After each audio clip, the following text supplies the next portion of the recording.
Hey, good afternoon, guys. Back another video here. It's typically not one I like to do. I wasn't quite sure I was even going to do this one, but over the past 2-3 years or whatever, I've had you know more emails and private messages than I can count on. Uh, you name things that pertain to the big if shit hit the fan and all that crap. Uh, it is what it is. Think what you want. I'm not gonna say, people that do that are wrong by any means. Everybody's got their things that they do. Like I said, it has to be hundreds of private messages here on YouTube about prepping type questions. If shit hit the fan, what about this and stuff like that. And I think I answered a few people. Again, this is stuff that I tend to stay away from. First of all, you don't know who the hell you're talking to. I don't want to put out bad information, and I also don't want to do what that type of stuff does, which is put you on the radar. And I don't think for a second that you're not on the radar when you start posting videos about that crap, because you certainly are. I've been to military schools where I've learned some things, I'll just say. And every time I go to the airport now, even as a civilian, I'm on the radar just because I've been to certain type of classes and courses. So again, don't think for a second they're not going to be watching you, because they will. But one particular one I had was if I could do a video on different weapons. Weapons I would choose for survival / tactical purposes. I'm going to do my best at this. Again, this is a tough one for me. I might not even should be doing this, but we'll see how it goes. First of all, on a survival level, that's totally two different things. You're talking survival / tactical, survival, it's pretty much like what's your favorite knife type of question. I mean, everybody's different. Everybody has their favorite. Everybody has something that they're used to, maybe have grown up with, and they're comfortable with. For me, a bow and arrow is is what I would have. That might not be my first choice in a survival situation. Gun is always better, it's just a no-brainer. So what I have here for that, the all too familiar single shot 12 gauge. Is it the best gun? Maybe not. Again, it all depends on what you want. I would think, like a semi-automatic 12 gauge that has 5 shots to it would be a lot better. But there's other aspects, there's other variables that come into play with that, and that's mechanics. You have a semi-auto or auto, whatever you want to call it, 5-shot shotgun. There's moving pieces in there that can break on you. A single shot, anything, 12 gauge, 20 gauge, 410, whatever. There's not many moving parts. It's a barrel. You got the breech, you got the firing pin that hits the cap on the shell, and that's pretty much it.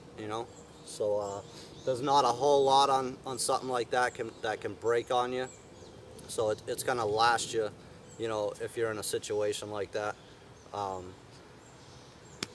12 gauge on a tactical level, I'm not even gonna go there. I'll just use your imagination, I guess. What else I have? I have a 22 mag long rifle. Survival. A 22, will just about take down anything. You get into, real big game like moose and bear and shit like that. You might have a hard time, but then again, it's one well-aimed shot that's going to do it. So if you hit even one of them animals in the right spot, they're going down. I don't care. Yeah, it's a 22, but it's going to work. your primary shot on something like that is probably not right behind the front shoulder. You know, they're just too big. But it's not saying that it wouldn't work if you hit them in the right spot.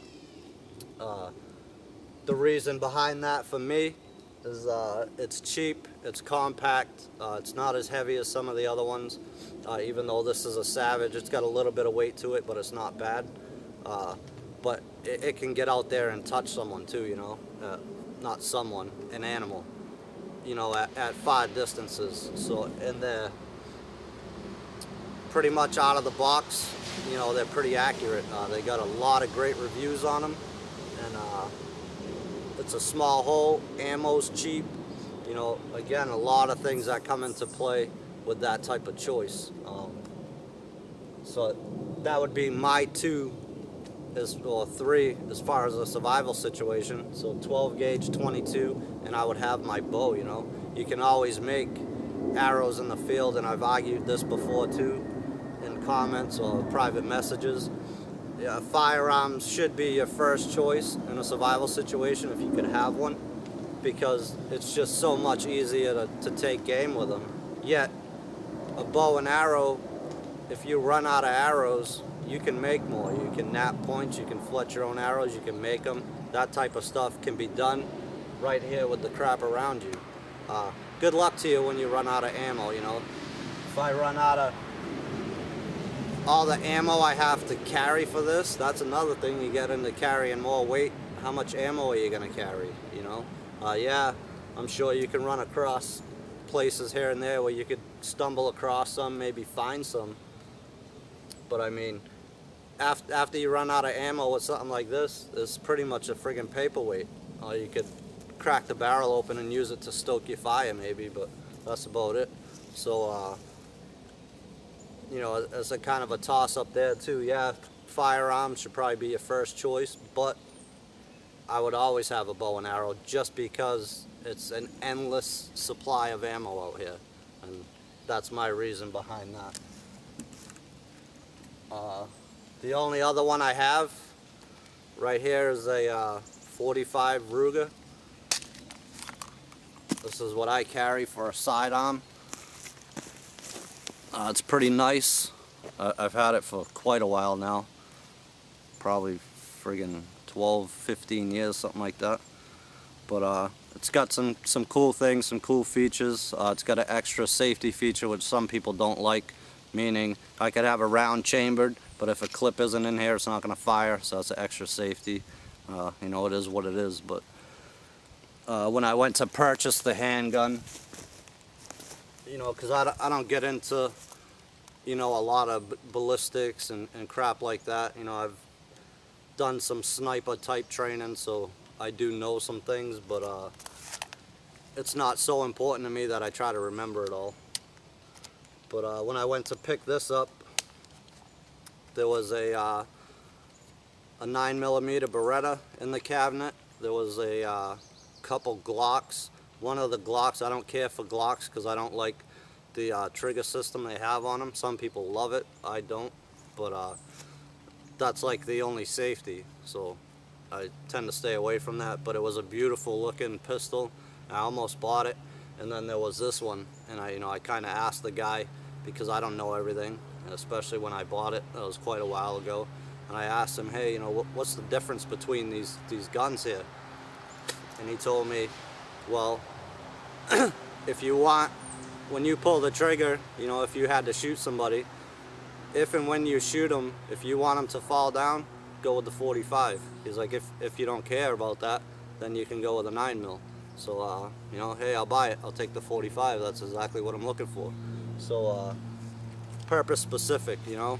Survival situation, I can't see one where I'd need this, you know, unless it's against some idiot.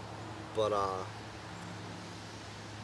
I find that probably one of your biggest weapons, you know, in a situation like that. And I always have thought about this and been in a couple situations where it made me think about something like this. Is you know, if I'm in America and something happens, you're all my brothers and sisters, you know, so hopefully I'd never have to come down to something like that.